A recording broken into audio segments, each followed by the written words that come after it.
So Dead by Daylight is a 4 vs 1 survivor vs killer game, and it is developed by Behavior Interactive. The game fully released on PC on June 14th, 2016, which is a little bit over 4 years ago, which is honestly kind of crazy to think about. I didn't personally get into this game until about 2018 or late 2018, but I never really started to really play this game until probably the end of 2019. This game is of course a completely different game than what it was in 2016. The animations are far better than they were before, the servers have gotten better, matchmaking has gotten better, even though, matchmaking is still pretty fucked. If you do decide to pick this game up and you haven't before, I'm going to go ahead and tell you now, play as Killer at night and play Survivor in the day. For whatever reason, the servers just don't want to load people into games in the daytime with Killer, and at nighttime it is so much more difficult to find games as a Survivor when if you were to load up as Killer, it would only take you a max 30 seconds or so. The general loop of the game is that you need to finish 5 generators before the killer can, kill you. But of course, there are some small caveats within that.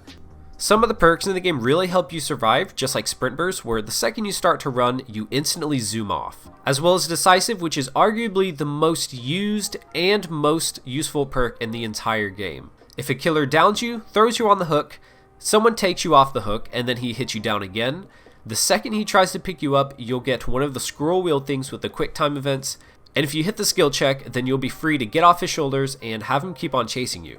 Another very widely used perk is going to be Barbecue and Chili. So what Barbecue and Chili does is it lets you see everybody past a 40-meter range, and at that point you know exactly where they are and you can gather a lot of information on how close somebody is, or if you want to decide to go across the map and kill some more survivors. There's also going to be items as well as the add-ons for those items. So let's say you're going to use the flashlight. You can throw something on that'll help the battery last longer, or just help the cone of where you're actually shining the light at them be even smaller than it normally would. There's a blood web, which kind of the easiest way to explain it is it's essentially a system where you can get more perks, more items, more add-ons, and more offerings. A lot of people get confused by this at first, but I tell everybody the exact same thing. It sounds very simple, and I'll promise I'm not trolling, but you literally just have to read it.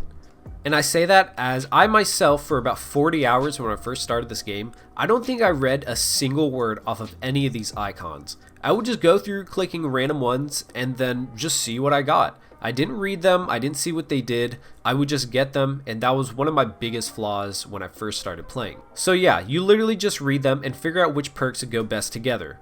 And as I was making this video, it has been confirmed, and it actually came out today, that crossplay is officially here. So, whatever you load into a game, and what I assume is what it's going to look like, there's like a little world emblem next to people's names. I assume that's how you know that they're on Xbox or some other console. And I say that because whenever you look at the world logo, if you hover over their name and look for a profile, pretty much every time it won't let you click on it, but if you find somebody without the world logo, then you can go to their profile. You'll still be able to add people. It's going to be based off of DBD's own little friend system with codes, and it's not going to be linked to Steam or PSN or anything. They have also added in the Rift, which essentially adds a lot of new challenges and just gives you some sort of purpose to go with the game. Like for instance, it could be drop 15 pallets when a killer is chasing you, or if you're on the killer side, it'd be hit 3 survivors with the hatchets as Huntress. You have to pay $10 for it, but I think it's well worth it as you can get a lot of cosmetics and just make the game feel a little bit cooler, give you some sort of purpose, and you also get your Oryx cells back. There are a total of 22 survivors, which is also insane because if I believe so, I think the game started with like 5, if that. So since there are 22 survivors in total, they would need to be a little bit different than each other. So that's why the devs put 3 unique perks to them, and once you get to level 35, I think, you'll be able to use them on any character. So once you're finally into a game on your first match, you're probably going to be scared shitless because you have no idea what's going on, it's really dark, and the second you see that killer, you're going to want to hide. That's also what I and most other players did, is they would hide from the killer, but you soon learn that it's more fun to run the killer than it is to hide from him the entire game.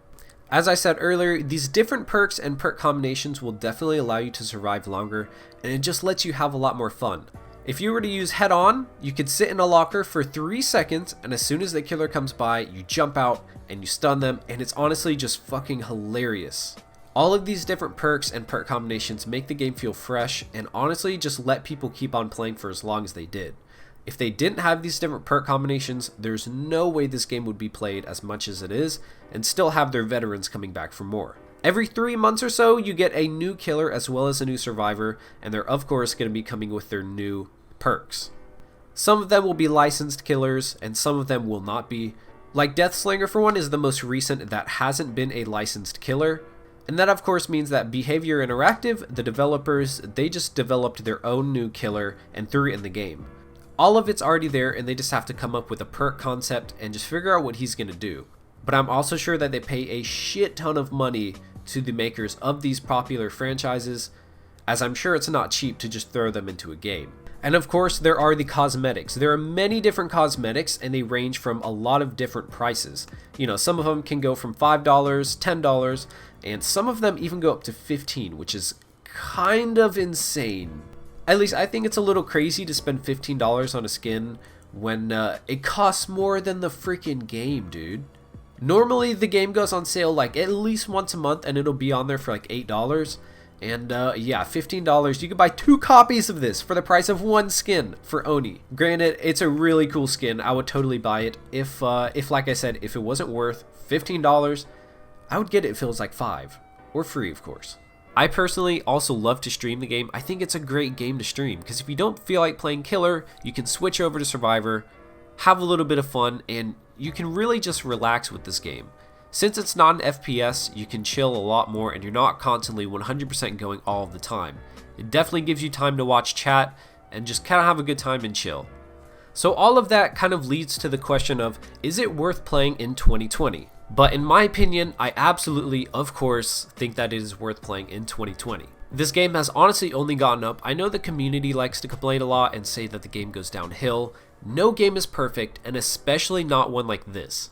Imagine trying to create a game where it's 4 versus 1, you have hundreds of perks coming into play, all of them have to coincide with each other, not be too overpowered but not completely suck. People don't take the time to realize and appreciate how difficult this actually is, not only to think of the ideas, but to code it into the game and to figure out how they actually work well.